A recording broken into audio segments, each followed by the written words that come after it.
Welcome. So in our last class or the last online video, we talked about the concept under the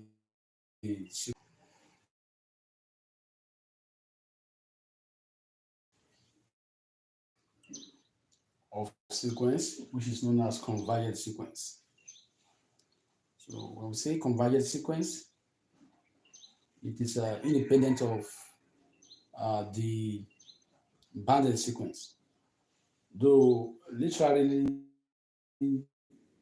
one may look at meaning as being the same, but the mathematical meaning here is quite different. So let us look at the definition of a convergent sequence, after which we will look at the relationship of the sequence with that of the banded sequence. Okay, so definition.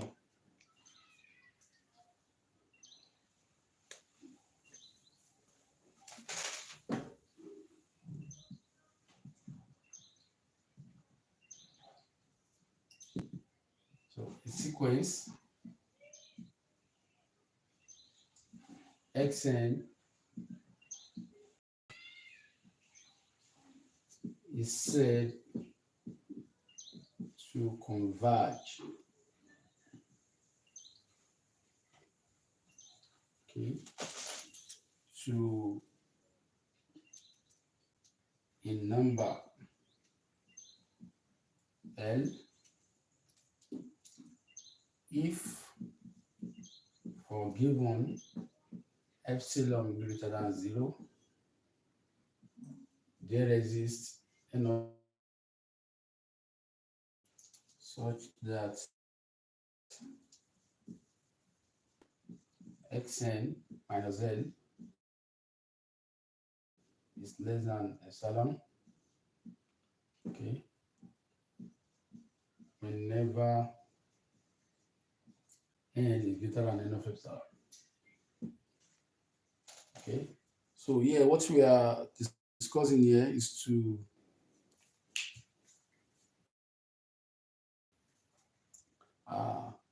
give a general notion of a convergent.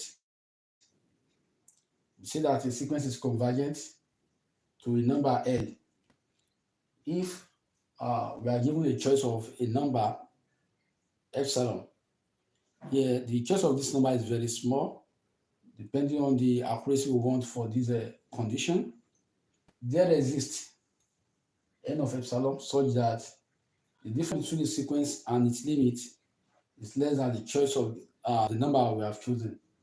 Okay, and this only happens whenever n is greater than the n of epsilon. Okay, so what do we mean by this in other words? In other words,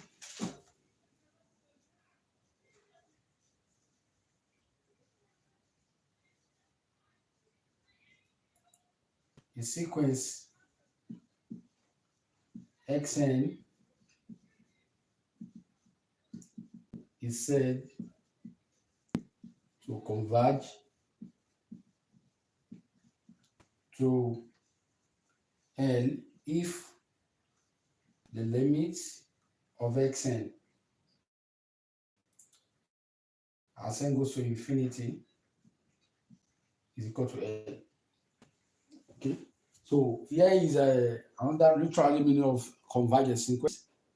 When we say a sequence is convergent, okay, and this condition is met, so what it means literally is computing the limit, okay, of a sequence which depend on the natural number. So as n goes to infinity, we have a limit L, where this L is a real number. Okay, so if L here is a real number, okay, we say the limit of this sequence exists. Otherwise, if L is either negative infinity or infinity, we say the limit does not exist. Okay, so let's see some examples of sequence that satisfies example of sequence that satisfy this condition. So we'll take them one after the other.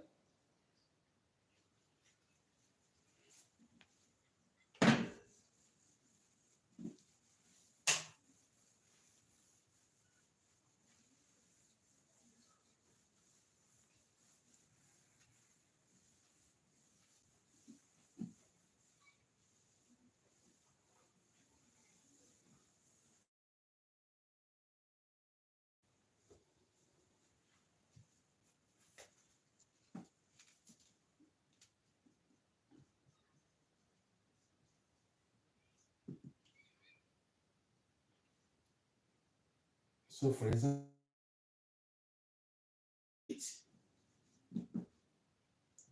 the limit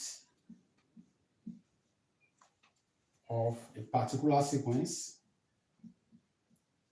the sequence xn here is given by 1 over n. Okay, so I want to find the limit of this sequence. Okay, so we'll see here that the term n is here, and this follow from the limit under the calculus. Anytime we have a limit of this form, one can simply say that this is equal to 1 over infinity, and this is 0. Okay, so this property is one of the property under the limit. So we can do this directly.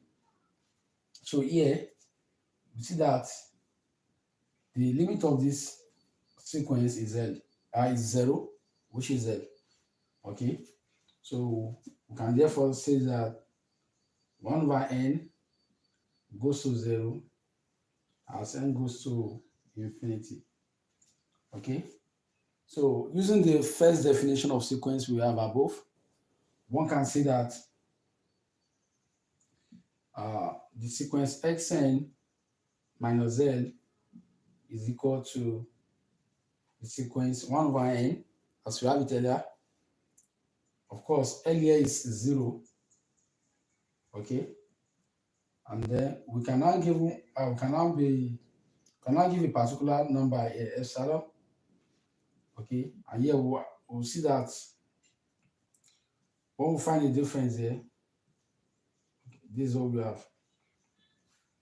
Okay, so since the choice of 1 over n here does not give us a negative number, so this simply means that 1 over n is less than epsilon.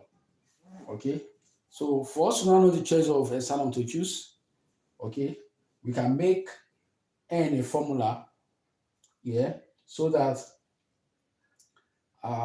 we can know what we refer to as the n of epsilon here. So this simply means that we can say that n here is greater than 1 over epsilon. Okay, so for any choice of epsilon that we choose, okay, one can determine what we refer to as the n of epsilon here. Okay, depending on the choice of epsilon that we choose. So for example, if we choose epsilon to be 0.1, okay, here our n of epsilon will be 10. Okay, so it means this condition will be satisfied if we choose our epsilon to be 0.1, whereas the n of epsilon here will be 10. Okay, so we will now see that if we pick our n to be this, okay, so this will be 1 over n, okay, less than 0.1. Okay, so but for n greater than n of epsilon here, if you choose n to be greater than n of epsilon, okay, so in this case our n that we will choose that will satisfy this condition, okay, will be 1 over 11. Okay, of course 1 over 11 should be less than this. Okay, so this is how we apply this rule. Okay, so for any given sequence, one can determine the n of epsilon. Okay, that will give us a kind of a better accuracy to the limit of the sequence. Okay, so let us see another example. Okay, so first of all, find the limit of that uh, of particular sequence. Then we'll now choose a particular epsilon to get the n of epsilon for the sequence. So let's see another example.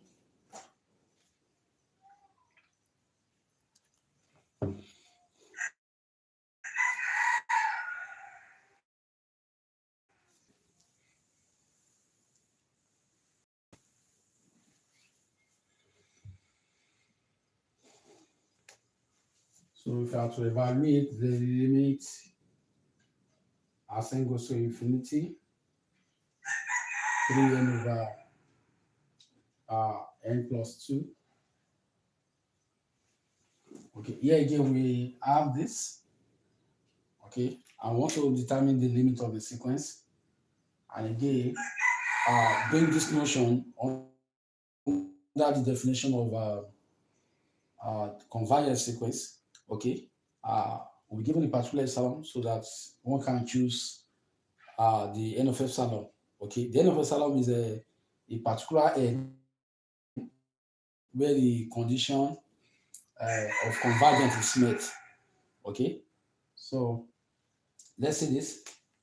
So if we are to evaluate this, we'll see that direct substitution will give us infinity over infinity, okay, which is indeterminate.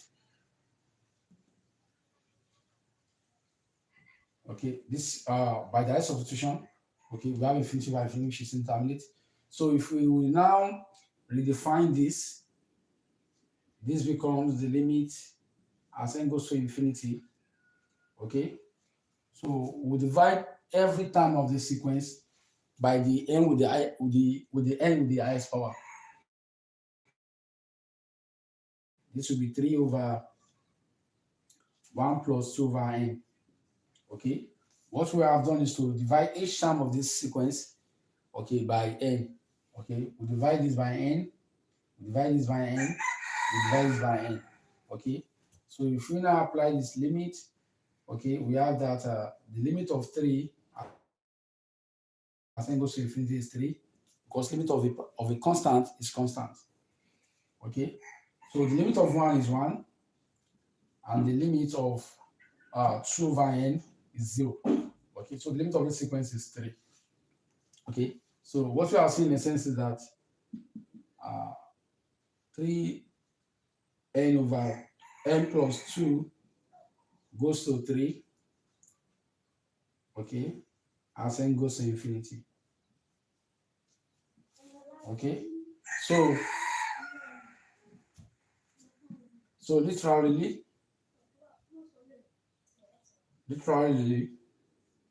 we have gotten a particular condition of this form.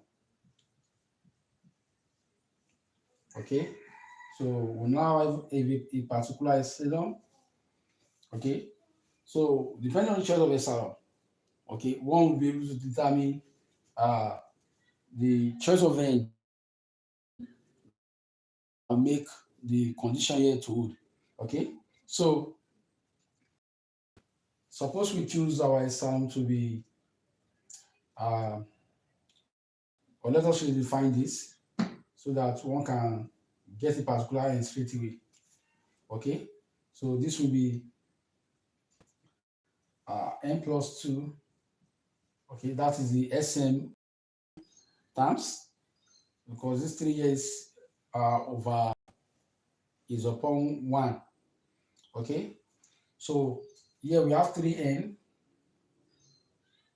minus 3 into 3n plus 2.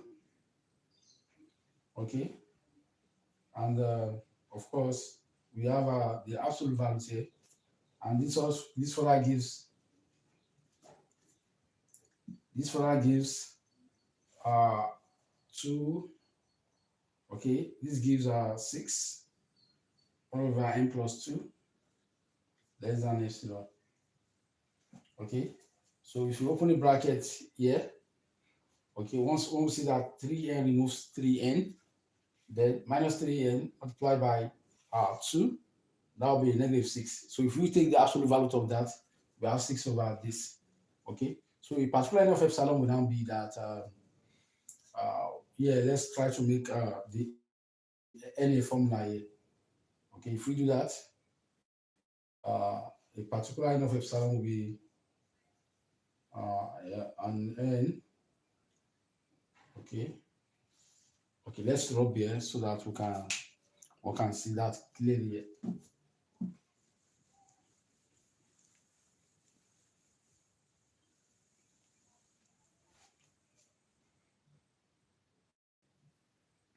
Okay, so from here, we want to choose a particular n.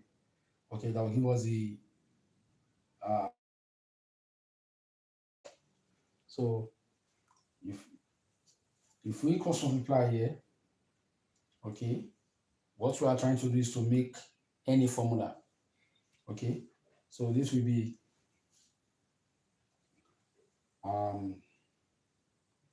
n will be greater than 6 over epsilon, then minus 2. Okay, so one can see that n of epsilon, okay, can be given as this. Okay, so if we give epsilon to be 1, for example, okay, so let's say choose epsilon equal to 1, or let's say epsilon is 0.5. Okay, so then n of epsilon will be equal to 6 over 0.5, that's 12 minus 2. Okay, so for a particular epsilon 0.5, we have our even number epsilon to be 10. So now for any n greater than n of epsilon, which is 10, okay, so this condition here will be satisfied. Okay, so this is how we show condition for the convergence of sequence. Okay, so if you have any question, you let me know at the comment section. Okay, so now let us now look at the relationship between convergent sequence and bounded sequence. Okay, so because there are other relationship between them.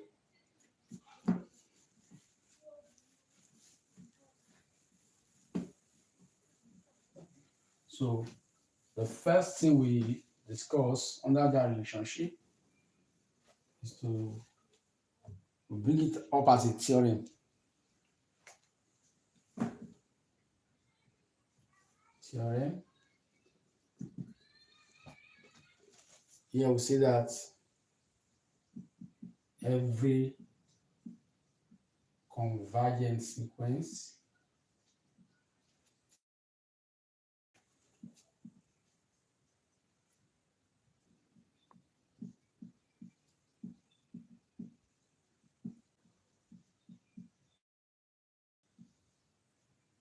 if a sequence xn is convergent,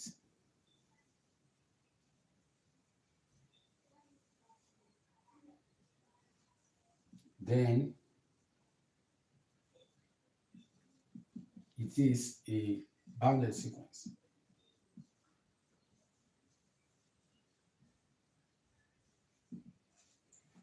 Okay, so what we are trying to do in the second part is to break this theorem into two. Okay, and the meaning when we say every convergent sequence is a bounded sequence is that if a sequence is convergent, okay, then such a sequence is a bounded sequence. Okay, so and anytime we talk about a theorem in mathematics, one is to prove. Okay, so how do we prove this?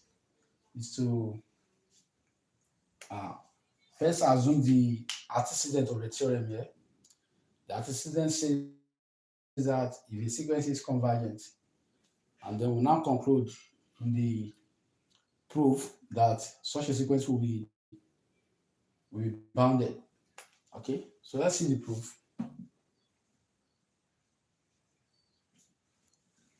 Okay, so from the antecedent of the theorem, we say suppose that the sequence xn converges to a real number L.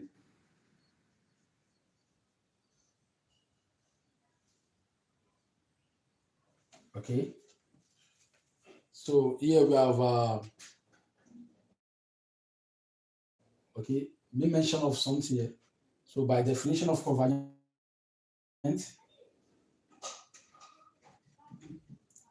by definition, uh, we have a given than 0, of course, there will be a particular n of epsilon such that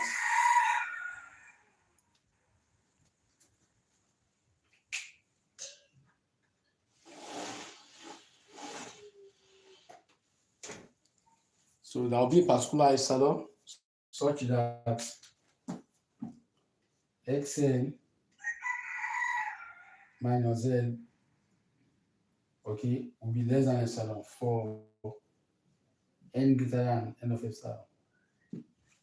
Okay, so we are stating the definition of convergent because we have assumed. So suppose that the sequence is convergent, and by definition, this is what we have meant. Okay, so I want to prove that if this happens, such a sequence will be bounded. Okay, and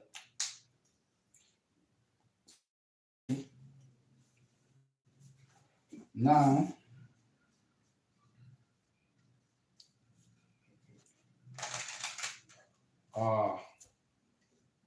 for a sequence to be bounded, the absolute value of the sequence must be less than a particular real number. Okay, and to do this, we need to express the sequence in terms of what we have already. Okay, and this will be equal to xn minus L plus L.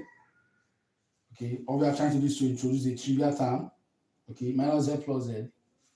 Okay, since xn minus L also appears there, okay, we can say this is less, this is less or equal to, we can break this down into two using the notion of triangle inequality.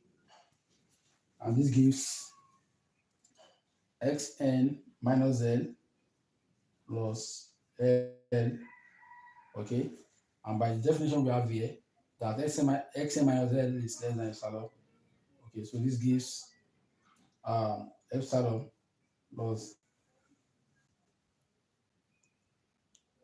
okay, so here we say let M1 be equal to the maximum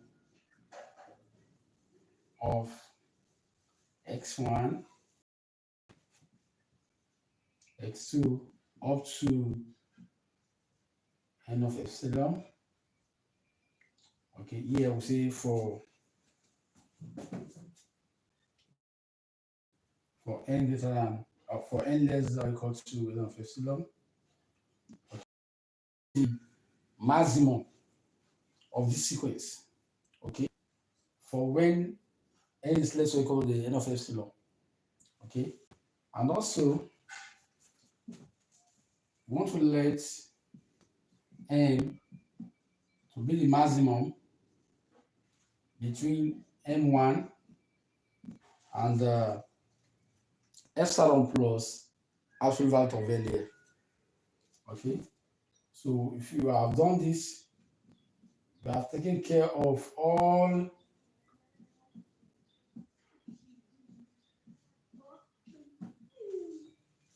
the terms of xn that one can ever think of. Okay, and if this happens, we can conclude that the sequence xn is less or equal to n. Okay, this sequence xn, the absolute value of it will be less or equal to the maximum between this and this. Okay, because this m represents the maximum of all.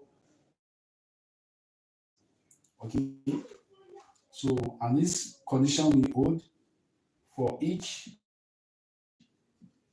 n in the n. Okay, for each n in n. Okay, here n is a natural number. So, and this has a meaning by definition of a bounded sequence. Okay, so we conclude that once the sequence xn is a bounded sequence, it's a bounded sequence. Okay, so this is how we conclude this part. So we now have this remark under the this remark flows from this theorem. It says that the converse of the above theorem, the converse of the above theorem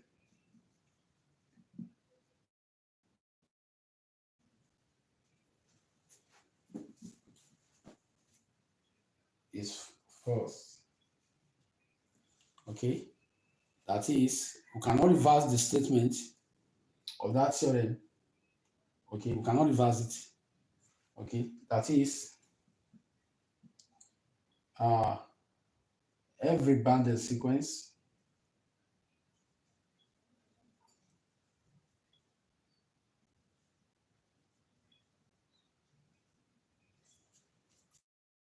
okay will not be a convergent sequence.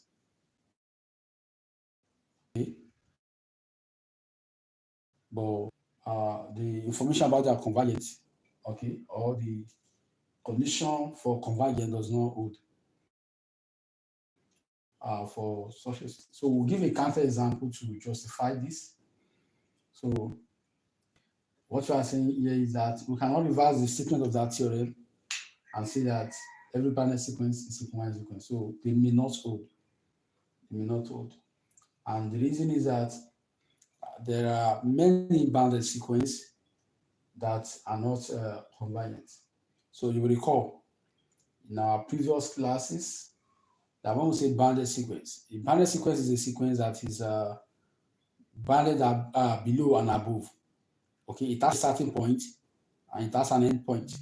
Okay, but if a sequence has a starting point and has an end point, such a sequence does not mean it is convergent. That is what we are saying. It doesn't mean. Okay, so we'll give an example, a counter one. Okay, just to show that there is some bounded sequences that are not convergent sequences. Okay, so let's see that. So a counter example.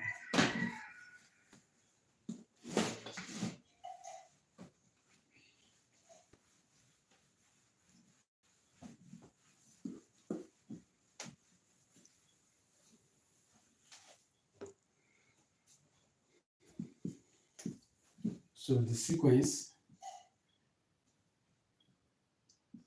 so we refer to this as the example. The sequence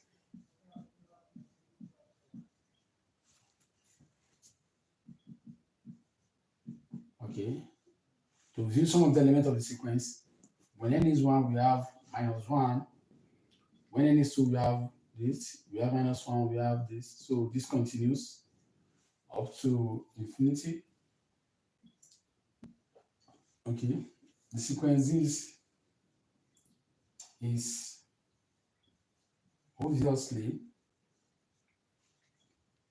a bounded sequence.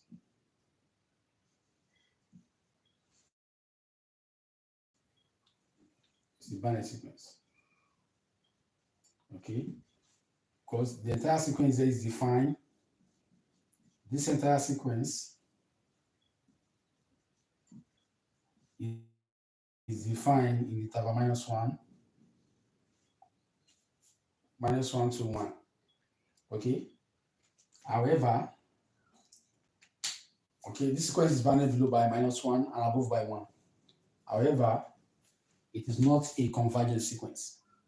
Okay, that is, we cannot have a particular n called the n of epsilon such that this sequence, okay, this condition of convergence will be satisfied. Okay, just like we do for the other two examples. Okay, so since this is bounded and is not convergent, how do we will be able to show that truly this sequence is bounded and is not bound? It is bounded but not convergent. Okay, so we'll now assume that it is convergent. Okay, we want to see whether we can now investigate, okay, or we can now have a particular n where the condition this, if xn is this, where the condition this will hold. We want to check that this xn, which is this, minus a particular limit, okay, can be less than a given number epsilon.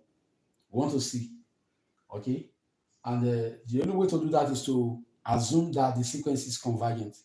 Okay, so with the definition we have defined earlier, which is this, we now want to see using the concept, okay, to justify that truly it is bounded, but it will never be convergent. Okay, so let's do that quickly. Okay, so we'll bring the statement here as a law.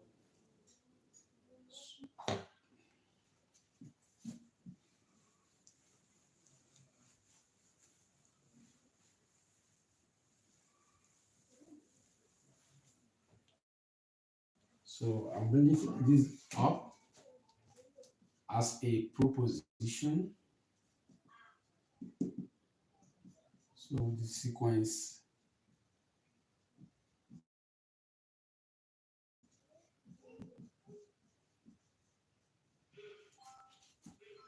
is not convergent. Okay, it's not convergent. Okay, we'll now say proof.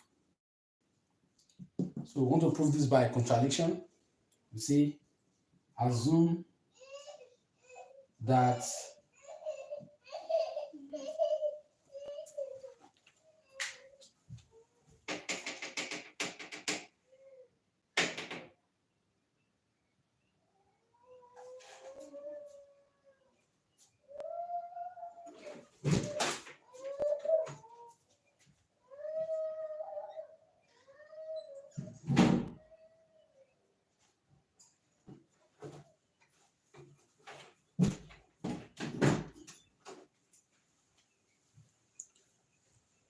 okay, sorry. So assume that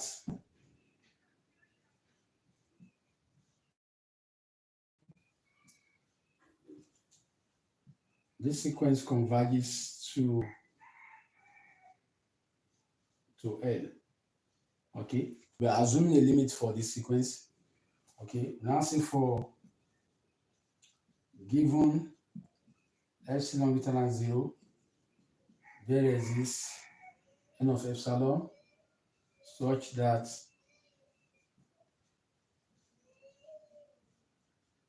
the sequence minus the limit we have assumed less than epsilon whenever n is greater than n of epsilon. Okay, so we want to see whether truly this will hold. Okay, I'll now say, now consider n comma Okay, or let us consider n1 comma n plus 2, okay, which are more than this. Of course, if this n is more than this n of epsilon, the next n after n will be n plus 1, okay, and the next one will be n plus 2. Okay, we are considering the next two successive terms, which are this and this. Okay, we'll now check whether a sequence with this term and a sequence with this term, if we take the difference, this will surely hold. Okay, if it holds, it means the sequence is truly convergent, and if it does not, it means the sequence is not convergent. Okay, so now we are considering two terms after this n, which are n plus 1 and n plus 2. Okay, so we want to see.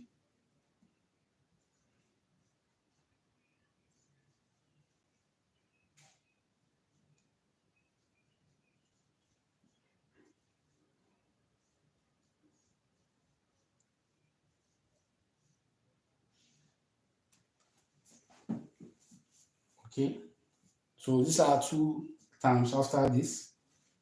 Okay, we want to see whether truly, of course, if we express these two terms in terms of what we have earlier, if this holds, okay, compulsorily, this must hold. This must hold. Okay, you are just introducing we are introducing the trivial term. Okay, just to express this form as this. Okay, so this will be n plus 2. Okay, and by triangle inequality, can break this into two to have this.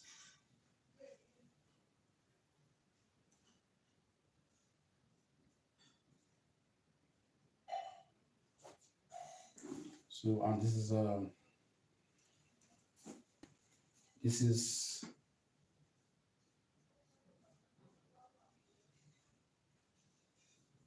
okay. So what I'm trying to do is to break this term into two. Okay, so if this is true, okay, each of this will be true. Okay, because we have said this will be true whenever n is greater than n of epsilon. Okay, so any n we choose after this, it means it will hold for them. Okay, so this similarly means we can reverse this by the symmetric property. Okay, so let's move on from here.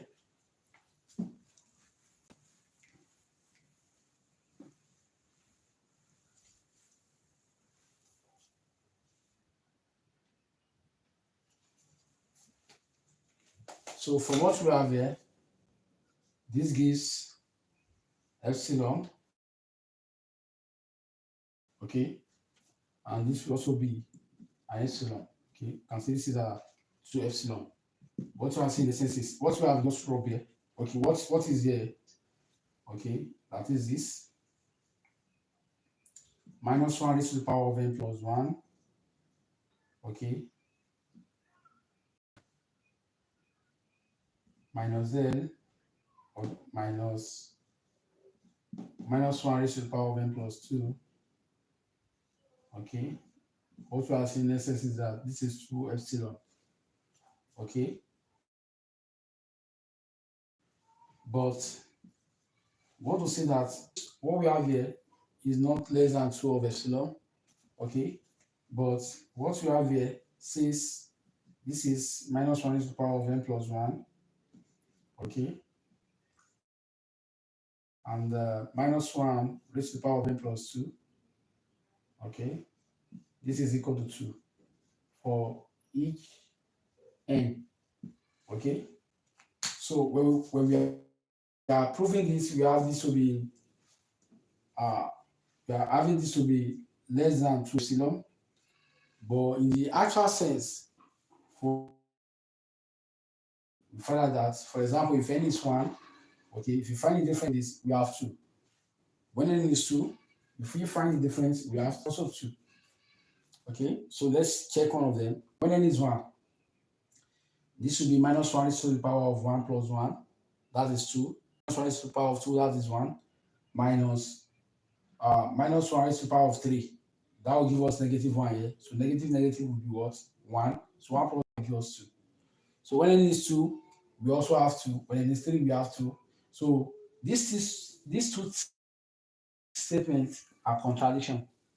Okay? The first one says it will be less than 2 epsilon. The second one says it will be 2. Okay, and this means is a contradiction. Okay, and don't forget that this is a positive number. It means if you choose any epsilon here, the answer we'll get here will be different from you. Okay, it will be different. Okay, so and because of that, we conclude by saying this is a contradiction. Okay, and we're having this contradiction here because this sequence does not satisfy the law of convergence. Okay, so this is a contradiction.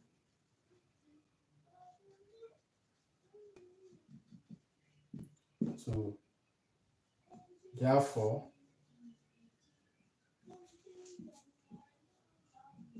this sequence is not convergent. So this is how we conclude this. So this is not convergent. So later we'll be bringing some a notion, okay, the notion of monotonic sequence, okay, in such a way that if a sequence is monotone and is bounded, okay, such a sequence will be convergent, okay. But before then, let us look at another critical aspect here called the uniqueness of limit. Okay, so this will be revisited, okay, but with an introduction of a new notion called monotonic sequence. Okay, so let's stop this from here. So here, what you have just learned here is that a sequence may be bounded, okay, or we have learned that if a sequence is bounded, okay, such a sequence may not necessarily be a convergent sequence. However, if a sequence is convergent, compulsorily, such a sequence will be okay. So let us look at uniqueness of limit, and we'll bring that also as a theory.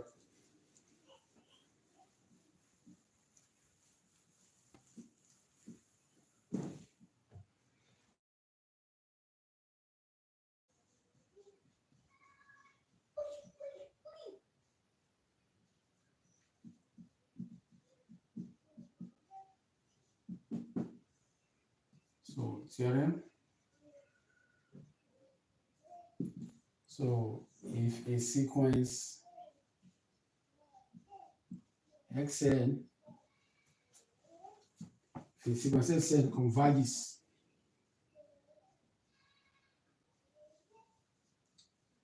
to a limit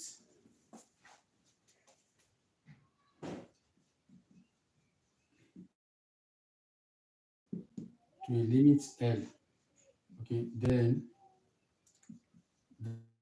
the limit is unique. Okay, so if it happens that a sequence is convergent, okay, so the limit of that sequence is a unique number. Okay, that is what we are trying to see here. Of course, we need to also justify this. Okay, and to justify that is not far-fetched. Okay, because this is a statement of a law in mathematics. Okay, and we need to justify that. Okay, so let's see. So the proof from the statement here, we have if a sequence is convergent, okay, that is the antecedent here. So we will assume that. Suppose that the sequence xn is convergent. Okay, so where the limit where its limit is z, we now say for given epsilon greater than 0, there exists n of epsilon such that the difference between the sequence minus L is less than epsilon. Okay, so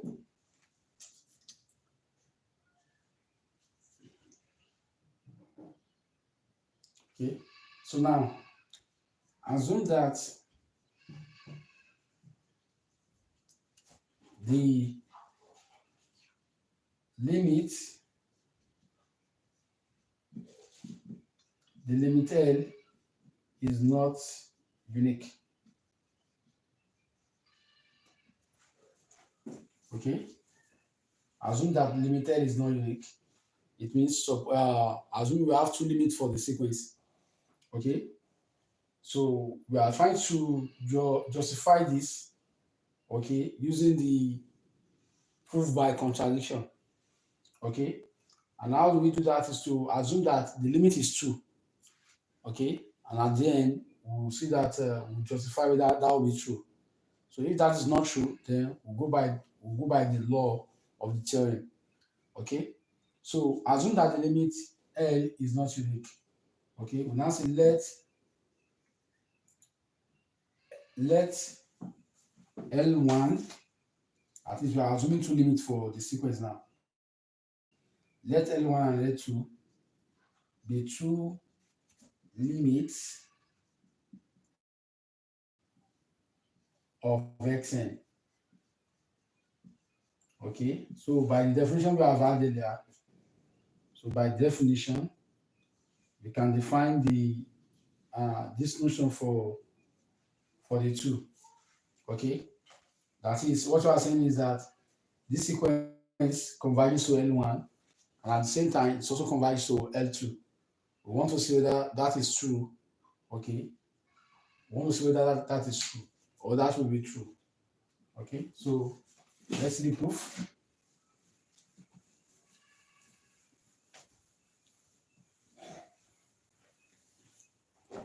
So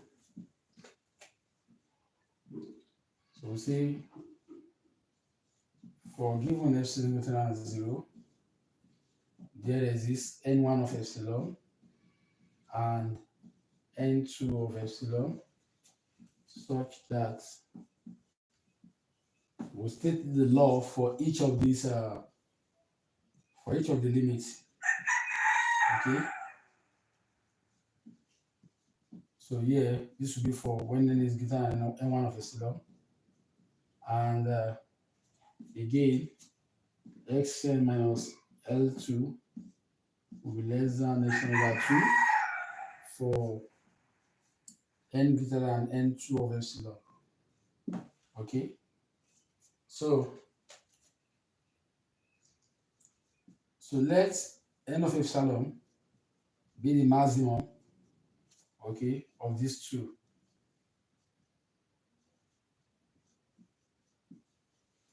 So then we want to consider the difference between the two limits. Okay, after which we will now check whether such law can hold for the two limits. Okay, so ideally the two limits we have considered, we have assumed that the two limits are not the same. Okay, so we now see, based on the condition we have considered here, that is it truly that this n1 minus n2 are not equal to 0? So if this is equal to 0, it means the limit is unique. Okay, and that this will be a contradiction. Okay, so this is equal to n1 minus xn plus xn minus n2. Okay, you can break this into 2 using the triangle inequality, and this will be L1 minus Xn, okay, plus Xn minus L2. Okay, so by definition, this means this, okay, because the symmetry rules, whether we say L1 minus Xn or Xn minus L1, symmetry holds under the absolute value, under the properties of absolute value. Okay, and similarly, this means this. Okay, so here we have that this is epsilon over 2, this is also epsilon over 2, and if we add this together, this is epsilon. Okay, so what we have got here is that the difference between, okay, so there is a notion we have defined earlier. This notion says if you have a real number, okay, and we are able to take the absolute value of that real number, and such real number, okay, is less than a particular positive number. Okay, so by that lemma, this means that the choice of what we have here, that is L1 minus L2, okay, which is the real number we are talking about, will be equal to 0. Okay, so I think we have labeled the lemma 1.6 for those who are following from the beginning of this course. Okay, so we can refer to lemma 1.6 or so, or lemma 1.7. Okay, through that lemma, what the lemma is saying is that if we, okay, let us record the from the lemma so that one can know where we get this. Okay, I'm just trying to introduce the lemma here. The lemma says if x is a real number and the absolute value of x is less than epsilon, where epsilon is known to be a positive number, okay, is known to be a positive number, then the choice of x here must be 0. That is the setting of the lemma. Okay, so x here, if we let x to be N1 minus L2, okay, and this less than epsilon here goes. So here we'll see that by that lemma, x is 0. X is 0 means that the N1 minus L2 here, okay, is equal to 0. And if you have two terms, the difference of two terms equal to 0, okay, this means N1 and L2 are the same. Okay, so let's solve this so that we can conclude properly. Okay, so this means that L1 is equal to L2. And of course, we can choose them to be, since they are the same, we can choose them to be particular L. Okay, okay, so here we now say this is a contradiction. We contradict the statement that we have two limits, and at the end, we are able to show that the limit is just 1. Okay, so how do we now conclude this? Is to say that the statement of the contradictory statement we made here, okay, is truly a contradiction. Okay, so this is a contradiction.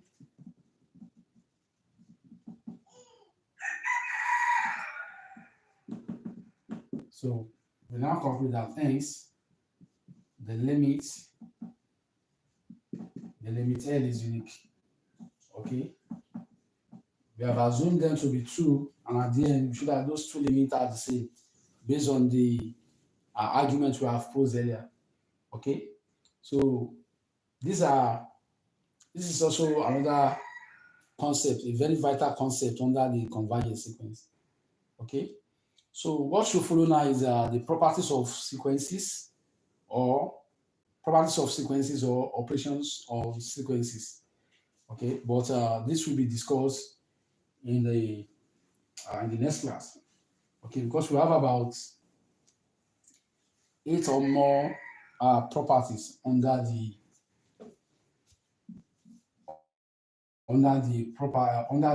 operational sequence. So next class we'll talk about properties of convergent sequence. Okay, we'll see properties of operations on sequences.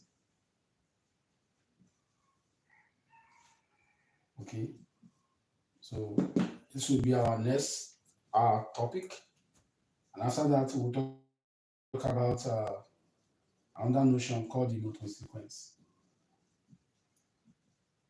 Okay, so if you have any question based on what we have discussed earlier, so you can let me know so that I can answer you in the comment section as well. Okay, so but it is not able to stop here. You can stop here.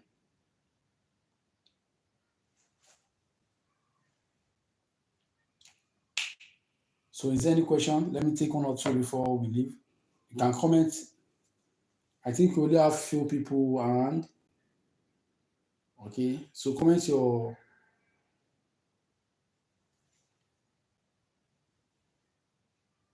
if you have any question.